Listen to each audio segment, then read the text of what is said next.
ኢትዮጵያ ለያዘች የዲጂታል ኢኮኖሚ ስራ ግንባታ ስኬት ቁልፍ ሚና እንዲጫወትና ዜጎች አንድ ማንነት እንዲኖራቸው ለማድረግ የፋይዳ መታወቂያ ባለቤት እንዲሆኑ ሰፊ ስራዎች እየተሰሩ ቆይተዋል።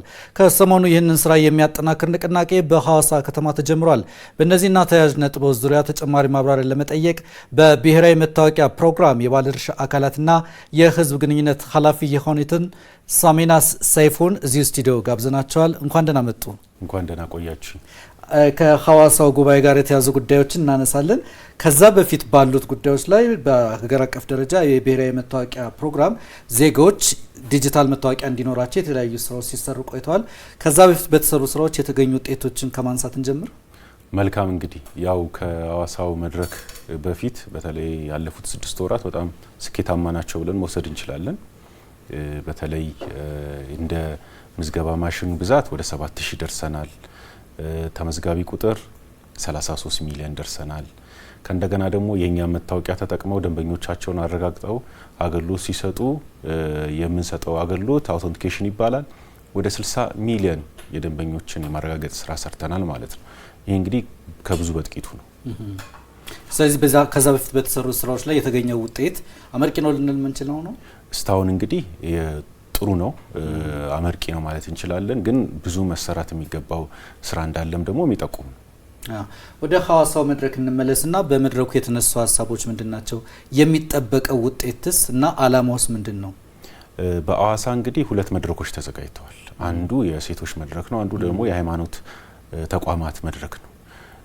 የሴቶች መድረክ በዋነኛነት ሐዋሳ የሲዳማ ክልልን የማዕከላዊ ኢትዮጵያንና የደቡብ ኢትዮጵያን ያካተተ መድረክ ነበር የተዘጋጀው።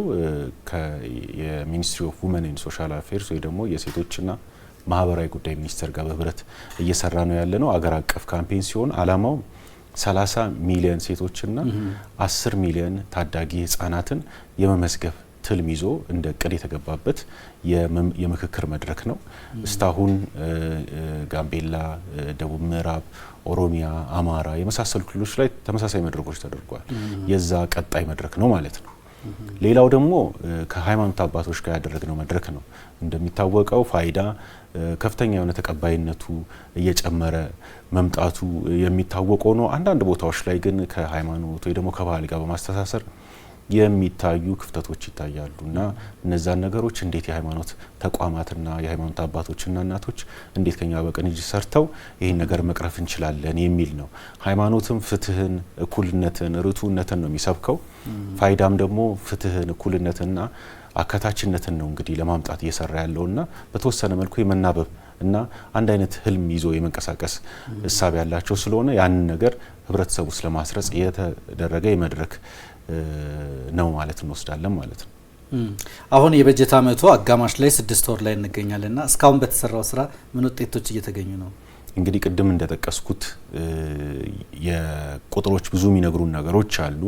ከዛ ባለፈ ግን የፋይናንሻል ሴክተሩ በተለይ የፋይናንሻል ሴክተሩ ዩኒክ አይዲ ይፈልጋል።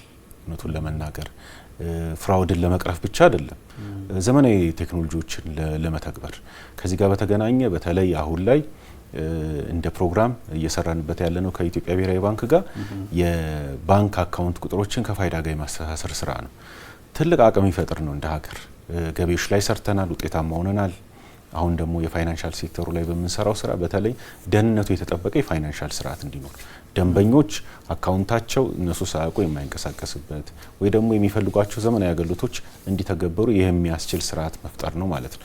ከዚህ ጋር በዋነኛነት ደንበኞች ሊገነዘቡት የሚገባው እኛ እየተገበርን ያለነው ስርዓት ደንበኞችን የበለጠ ተጠቃሚ ለማድረግ እንጂ ከሌሎች ይሄ አንዳንድ አልባሌ ወሬዎች ለምሳሌ መንግስት የበለጠ ሊቆጣጠረን ነው እንደዚህ ነው የሚሉ አንዳንድ አልባሌ ወሬዎችን ሰዎች ትኩረት ሳይሰጡ በዋነኛነት በተለይ ፋይናንሻል ሴክተሩ ለነሱ የሚሰጠውን ጥቅም በእጥፍ ለማሳደግ የሚሰራ ስራ ነው ማለት ነው። በቀጣይ 6 ወራትስ ምን ታቅዷል? ንቅናቄዎችና ሌሎችም በእናንተ ተቋም በኩል የታሰቡ ነገሮች ካሉ? እንግዲህ እንደ ሀገር የ100% እቅድ ተብሎ የተያዘ አንድ ግብ ነው ፋይዳ መታወቂያ። ስለዚህ እኛ 90 ሚሊዮን መድረስ ነው እቅዳችን በዚህ አመት። በተጨማሪ ደግሞ ተጨማሪ ተቋማትን በፋይዳ ስራ ተጠቃሚ እንዲሆኑ ማድረግ ነው። የፋይናንሻል ሴክተር ላይ እየሰራ ነው ያለነው ስራ ሙሉ በሙሉ የሚጠናቀቅበት አመት ነው ብለን ብናስበው፣ በተጨማሪ ደግሞ የቴሌኮም ሴክተሩን እንዳስሳለን ብለን እየተዘጋጀን ነው። ሌሎችም ነገሮች ይመጣሉ። ግን ተቋማት ከዚህ ጋር ሊገነዘቡት የሚገባው ነገር ምንድነው? ፋይዳን ከነሱ ሲስተም ጋር ካስተሳሰሩ በኋላ ዘመናዊ ቴክኖሎጂዎችን መተግበር እንዳለባቸውና ለዛ ዝግጁ መሆን እንደሚገባቸው ነው። የብሔራዊ መታወቂያ ፕሮግራም ባለድርሻ አካላትና የህዝብ ግንኙነት ኃላፊ ሳሚና ሰይፉ፣ አመሰግናለሁ። እኔም አመሰግናለሁ።